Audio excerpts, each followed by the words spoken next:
আসসালামু আলাইকুম, সবাইকে স্বাগত জানাচ্ছি আমার দেশ টপ নিউজের সঙ্গে আছি নাইমুল ইসলাম। শুরুতে জানিয়ে দেব সংবাদ শিরোনাম। এবার বাড়লো এলপিজির দাম, 12 কেজি 1940 টাকা। জ্বালানি তেলের দাম বাড়াতে বাধ্য হয়েছে সরকার, জানালেন জ্বালানি মন্ত্রী। তেলের দাম বাড়ানোর সঙ্গে আইএমএফ এর সম্পর্ক নেই বললেন অর্থমন্ত্রী। ভাড়া বাড়াতে বৈঠকে বসেছে বাস মালিক সমিতি ও বিআরটিএ। বাস ভাড়া 15 পয়সা বৃদ্ধির প্রস্তাব যাত্রী কল্যাণ সমিতির, প্রধানমন্ত্রীর হস্তক্ষেপ কামনা। এবি পার্টি, আপ বাংলাদেশ ও বৈষম্য বিরোধী ছাত্র আন্দোলনের 44 জন যোগ দিলেন এনসিপিতে। বিদ্যুৎ সাশ্রয়ে সপ্তাহে 2 দিন ভার্চুয়াল বিচার কাজ চলবে হাইকোর্টে। দর্শক শুনছিলেন শিরোনাম, এবার জানিয়ে দিচ্ছি বিস্তারিত। এবার বাড়ানো হয়েছে এলপিজির দাম। এ নিয়ে চলতি মাসে 2 দফা দাম বাড়ানো হয়েছে। 12 কেজি সিলিন্ডারের দাম 212 টাকা বাড়িয়ে 1940 টাকা নির্ধারণ করা হয়েছে। রোববার Bangladesh energy regulatory commission BERC নতুন দাম ঘোষণা করে। এই দাম সন্ধ্যা 6টা থেকে কার্যকর হয়েছে।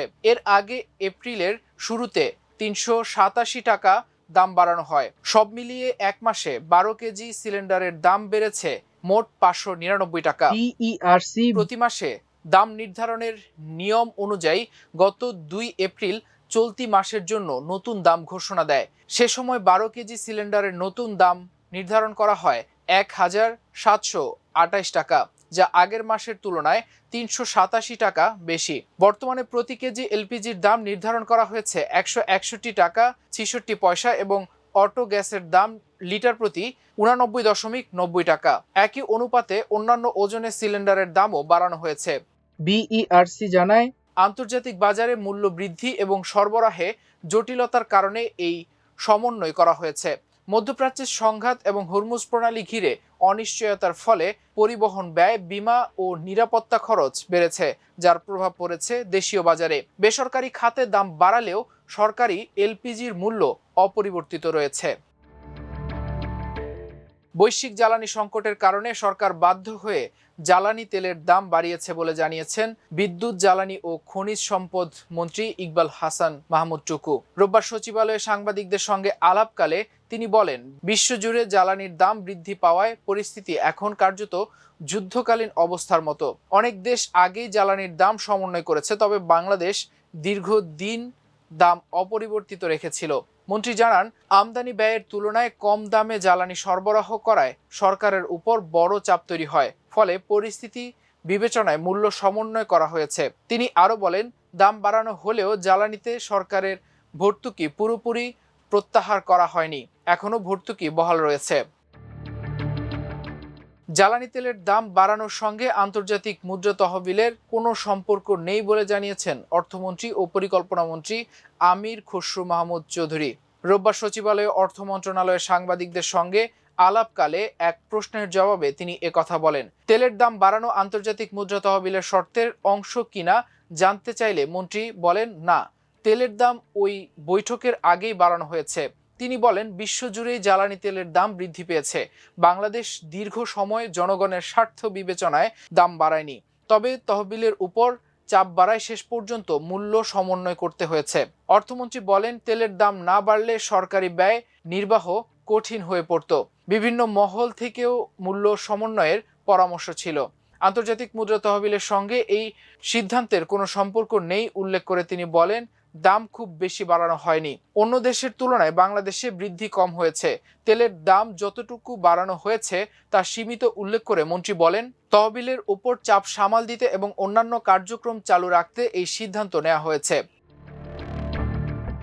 বাস ট্রাকের জ্বালানি ডিজেলের দাম 15 টাকা বাড়ানোর পর কিলোমিটার প্রতি বাস ও ট্রাকের ভাড়া বাড়াতে বৈঠকে বসেছে নিয়ন্ত্রক সংস্থা Bangladesh road transport authority BRTA এবং মালিকরা। রোববার সন্ধ্যা 7টা 20 বনানীতে বিআরটিএর সদর কার্যালয়ে এই বৈঠক শুরু হয়। বৈঠক সূত্রে জানা যায়, সরকারের লিটার প্রতি ডিজেলের মূল্য বৃদ্ধি করার পরিপ্রেক্ষিতে ঢাকা সহ দেশের ডিজেল চালিত বাস, মিনি বাসের ভাড়া পুনর্নির্ধারণের জন্য যাত্রীবাহী মোটরযানের ভাড়া পুনর্নির্ধারণ কমিটির সভা চলছে। সভায় মালিক সমিতির পক্ষ থেকে ভাড়া প্রস্তাব করা হবে, তারপর সেটি বিশ্লেষণ করা হবে। জ্বালানি তেলের মূল্য বৃদ্ধিকে পুঁজি করে বাস মালিক সমিতির সরকার সমর্থিত প্রভাবশালী নেতারা অতীতের ফ্যাসিস্ট সরকারের পদাঙ্ক অনুসরণ করে সরকারের সাথে মিলে একচেটিয়া ভাড়া বৃদ্ধির পায়তারা করছে। রাতের আধারে ভাড়া বৃদ্ধির গোপন বৈঠক এমন চক্রান্তের ইঙ্গিত দেয় বলে অভিযোগ করেছে বাংলাদেশ যাত্রী কল্যাণ সমিতি। রোববার রাতে গুরুত্বপূর্ণ অংশীজন ও গণমাধ্যম এড়িয়ে বিআরটিএ সদর দপ্তরে গোপনে ভাড়া বৃদ্ধির খবর পেয়ে তাৎক্ষণিক প্রতিক্রিয়ায় বাংলাদেশ যাত্রী কল্যাণ সমিতির পক্ষ থেকে সংগঠনের মহাসচিব মোহাম্মদ মোজাম্মেল হক চৌধুরী এ অভিযোগ করেন। তিনি বলেন, নিকট অতীতে ৩ দফা জ্বালানি তেলের মূল্য ৩ টাকা হারে কমানোর পরিপ্রেক্ষিতে বাস ভাড়া ৩ পয়সা হারে ভাড়া কমানো হয়েছে।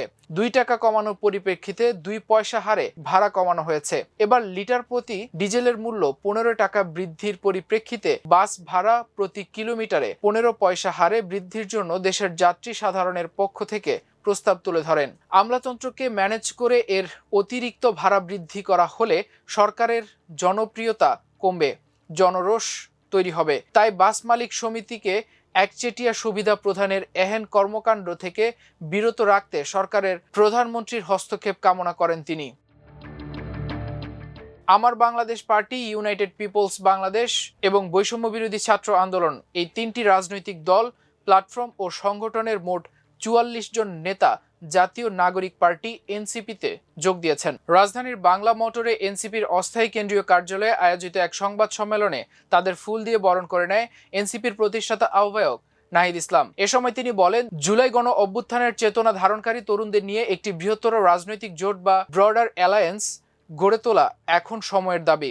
এনসিপিতে যোগদানের ক্ষেত্রে কারো সাবেক রাজনৈতিক পরিচয় মুখ্য নয়। তার ভাষায় ছাত্রদল হোক, ছাত্র শিবির হোক, ছাত্র অধিকার পরিষদ, এমনকি ছাত্রলীগ হোক, তাদের সাবেক পরিচয় আমাদের কাছে মুখ্য নয়। তবে কোনো ফ্যাসিবাদে অংশগ্রহণকারী, গণহত্যায় অংশগ্রহণকারী, গণহত্যাকে সমর্থনকারী, চাঁদাবাজ, দুর্নীতির অভিযোগে অভিযুক্ত সন্ত্রাসী, এ ধরনের কেউই কখনো এনসিপিতে আসতে বা থাকতে পারবে না।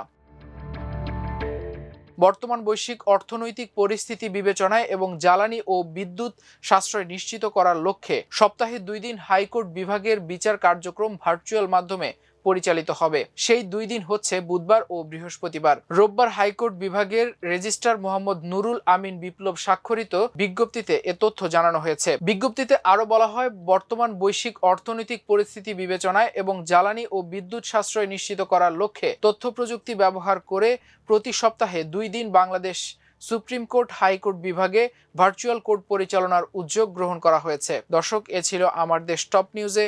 এতক্ষণ সঙ্গে থাকার জন্য অশেষ কৃতজ্ঞতা। আল্লাহ হাফেজ।